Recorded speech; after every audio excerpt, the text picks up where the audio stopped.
Tell us a little bit who you are and why this kind of content and podcast is so important to you. Like, how did we get here? Yeah. So I'll take you back, at least we'll back it up a couple years. So in 2019, I was a 22-year-old kid. I had just got engaged to a wonderful, amazing mother, wife, woman. She's watching, buddy. Yeah, she is. Yeah. In the living room again. So we got engaged in New York City, November 3rd of 2018. We flew out there. I took an advance on my commissions because I had no money. So I had to ask for 2 months of commissions up front so I could take her on this trip. I proposed to her the way she wanted me to propose to, which was pretty much in the middle of nowhere with no one watching in the most populated small city in the world. I swear. Wait. In New York City? Yes. She wanted nobody around. No, she was getting proposed to. All right. But yeah, so her nightmare. How did you pull that off then? Well, so there's they took this old abandoned SkyTrack and they turned it into a walking park.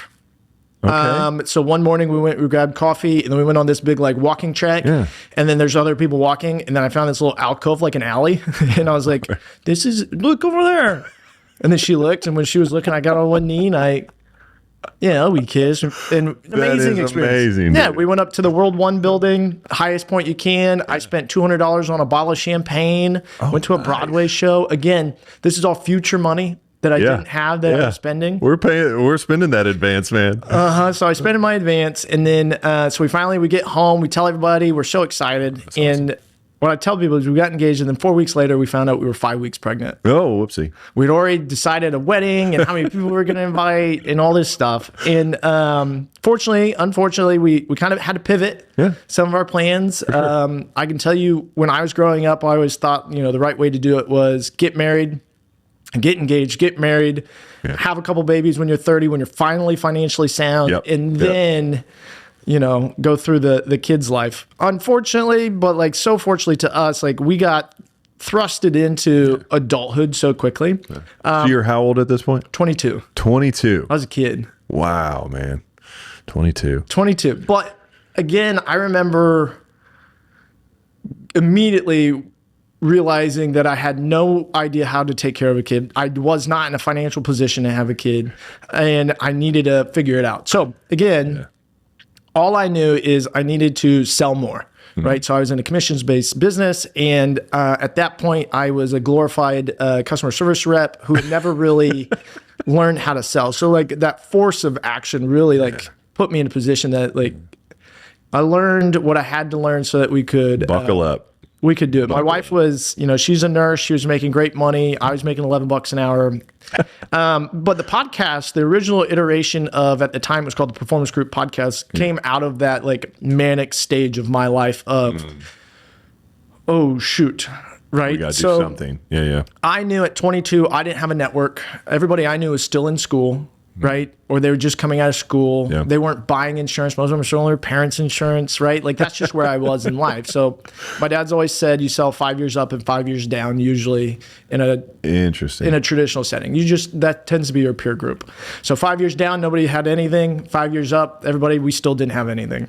Yeah, 5 years down from you, they were still in high school or something. Correct. It's Correct. So I had to figure out a way to build trust quick. Yeah. So my dad had run his business for a long time. He had a lot of trust with his clients. At that point, I was just a punk kid, Nepo baby. You know what I mean? Yeah. I had an office next to my daddy's, listened to him talk every day. Yeah. Which, God bless him for it, because I've learned a lot of lessons through the window, listening to him speaking with clients. Sure. A lot of those you hear me say now, in the earlier episodes, I always say my daddy always said, my mama said, like the water boy. But we've learned so much of how to build trust. So I start this small podcast. I start inviting small business owners on, just because at that point, nobody knew Sean. Yeah. Right? Long story short, my dad, he retired as president and CEO of two $10 billion insurance companies back in 2004, moved to a small town called Pendleton, Indiana. He bought the downtown laundromat and opened his financial practice next door, and immediately stirs the pot in this small town and says, here I am. Yeah. I was 8, and we were used to a different lifestyle in Iowa, and then Dad buys these businesses, fires all the employees, not because they deserve to be fired, but he put in cameras and most of them quit. Yeah. It was a cash business. Yeah. So I gotcha. then he didn't have anybody to watch the laundromats on Saturdays. So what it turned into was child labor laws. Is dad would drop off my sister and I, and he would just leave us at the laundromat. And most of the time, like, our job was just make sure nothing bad happened. Yeah. We had a little box TV, the old phone, Yeah. and Living your best life. no cell phones. Yeah, they just left us there. So we would get dropped off every Saturday, and this was like my first chance of like having a job.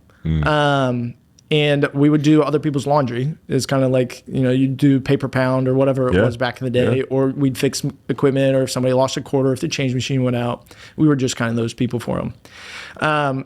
But I'm not sure I ever got paid. So Are you just realizing this now as you're talking about it? Wait a minute. I'm sure there were checks cut and put into an account, but I'm not sure, like, no one ever gave me the validation. Yeah, you made $30 today. Yeah. But we also didn't have any, like, there's no food there. So I would take the quarters and I would call the bar across the street. Back then it was called Donnie's. And I would say, can I have a hamburger? And they would be like, yeah, it's X amount. And I'd take $10 in quarters, because that was all the money I had was in quarters. My gosh. And I would go across the street to the bar, and they would come outside, and I'd hand them quarters, and they would hand me my sandwich. A whole sack of quarters. Yeah. And I'd go back, and I would go eat my food and wait for my parents to eventually come pick me back up. Oh, that's amazing. What I love about this story, though, is because you said something that is interesting. You said, nepotism baby. Yeah. And yet everything that I've heard you say, and I've even heard you talk about stories off camera, I don't think your dad treated you that way at all. No. He instilled some really good work ethic and almost put you in positions to like figure it out, where nepotism really wasn't a part of that, even though, did you feel that, or did somebody say that to you, or what? No, I think now that where we are in our business today, like, I've always had this, like, we just had Cody on earlier and talking about like that chip on your shoulder. I've always had like the chip that I'm not that. I'm not a silver spoon. I've lived an amazing life. My dad's a great provider. We've had all these amazing things. I stand on the shoulders of giants is what I tell people. Yeah. 100. Where we're at today couldn't have happened with as much blood, sweat, tears, and capital that dad's put into it. Yeah. But yeah, I think anybody who grows up with, astounding father, which I'm sure you can relate to, like, it's a lot to live up to. So fast forward, like, that cute little lesson of, showing up to work and like doing the doggone thing, but also like, you got to eat. Yeah. We eventually, like, dad had built so much trust in that community over time that I needed to figure out a way to reinstill myself into it. And the only way I knew how to do it was based off the medium I liked most. So I was in like this learning, not earning year of my life, where like Ruby was born in July of 2019. So like the end of 2018, early 2019, one, you're getting ready for a baby room. Two, when you have no kids, you have a lot of time on your hands. So like I needed to consume as much knowledge, learning, not earning, as possible. So like podcasts were a huge format. Yep. As you're painting a bedroom, or as you're putting together furniture, you're organizing baby clothes. Yeah. So I really took that to heart, that I was like, I like this medium. I think that this can be, no one else is doing it in a small community. And more importantly, I can get people on that I care about or don't know at all, ask them as many questions. And it's really hard for them to say no. They may not have answered my phone call if I called and asked for their business, but if I say, hey, you want to come on for an hour and talk about yourself?